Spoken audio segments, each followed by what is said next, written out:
Good morning students. Today we are going to discuss procedure for fixation of minimum rates of wages under Minimum Wages Act of 1948. Minimum wages have been defined as the minimum amount of a remuneration that an employer is required to pay wage earners for the work performed during a given period, which cannot be reduced by collective agreement or an individual contract. Fixation and revision of minimum wages could be studied under the following three heads. First one, fixation of minimum wages, that is its application under section 3. Second, contents of minimum wages under section 4. Third, procedure for fixing and revising minimum wages under section 5. Section 3, 4 and 5 are said to be the operative sections under the Minimum Wages Act. The responsibility for fixing the minimum rates of wages is that of an appropriate government. Appropriate government can include local, state and central government. This section sets the rate according to hours, days, months or any other wage period may be prescribed. The rates to be fixed need not be uniform. Diverse rates can be fixed for various zones or areas.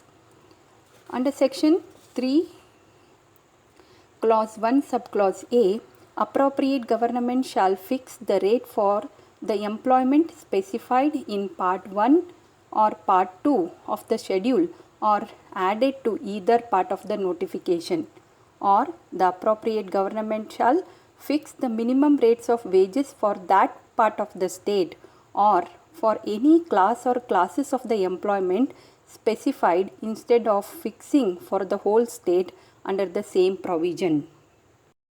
Under section 3, clause 1, subclause B, the appropriate government shall review the minimum rates of wages so fixed and revise, if necessary, at such intervals not exceeding 5 years. The appropriate government may not fix minimum rates of wages in respect of any scheduled employment in which less than 1,000 employees in the whole state are engaged. Manner of fixation or revision of minimum wages.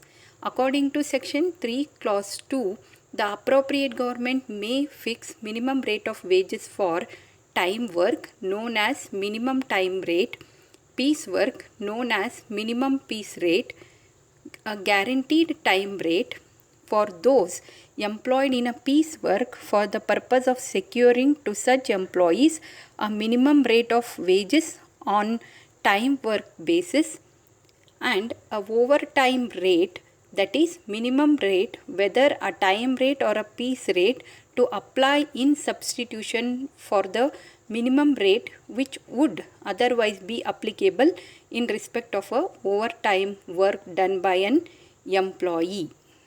Likewise, section 3, clause 3 provides that different minimum rates of wages may be fixed for different scheduled employments, different classes of work in the same scheduled employment, adults, adolescents, children and apprentices, and different localities.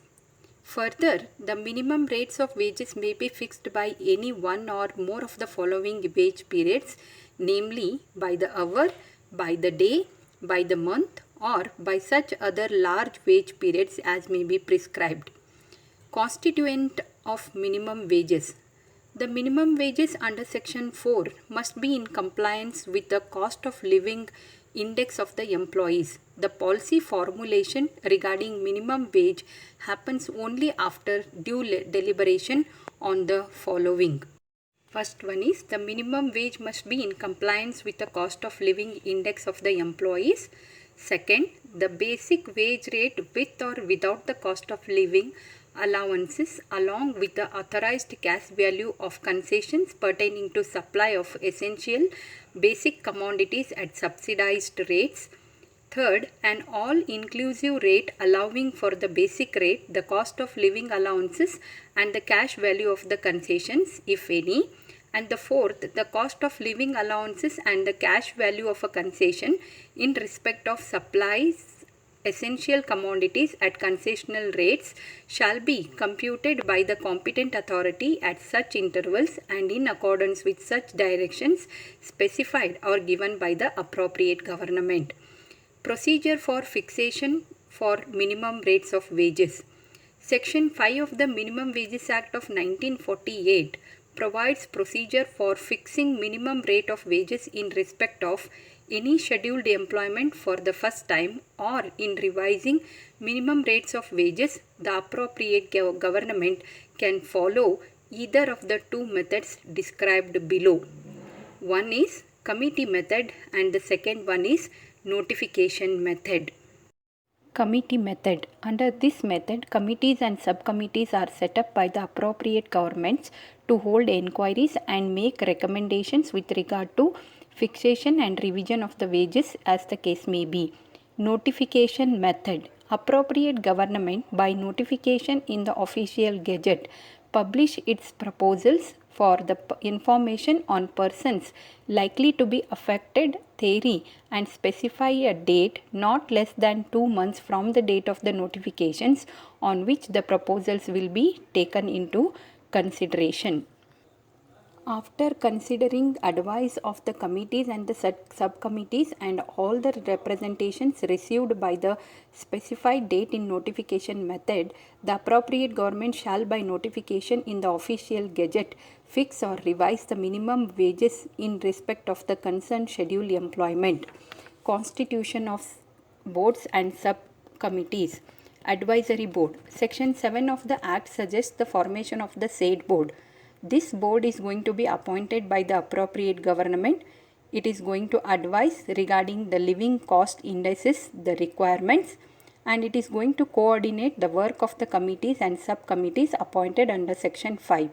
Central Advisory Board. The Act under Section 8 provides for the formation of the Board of Boards, which is called as Central Advisory Board. The aim of the board is to advise the central and the state governments in fixation and revision of the minimum rates of wages, and also to coordinate the work of the advisory boards. Composition of committees. Under Section 9 of the Act, the committees are required to be constituted. The committee shall consist of both representatives of the employers and employees in equal number and also independent persons not exceeding 1/3 of the total membership. Considerations irrelevant in fixation of the minimum wages are as follows. First one, employers' difficulty to carry out the business on the basis of minimum wages. Second, financial capacity of the employer. Third, employer company having incurred losses during the previous years. Fourth, employer's difficulty in importing new raw materials. Financial condition of the establishment or availability of a workman on a lower wages. And sixth, the minimum wage levels prevalent at other places.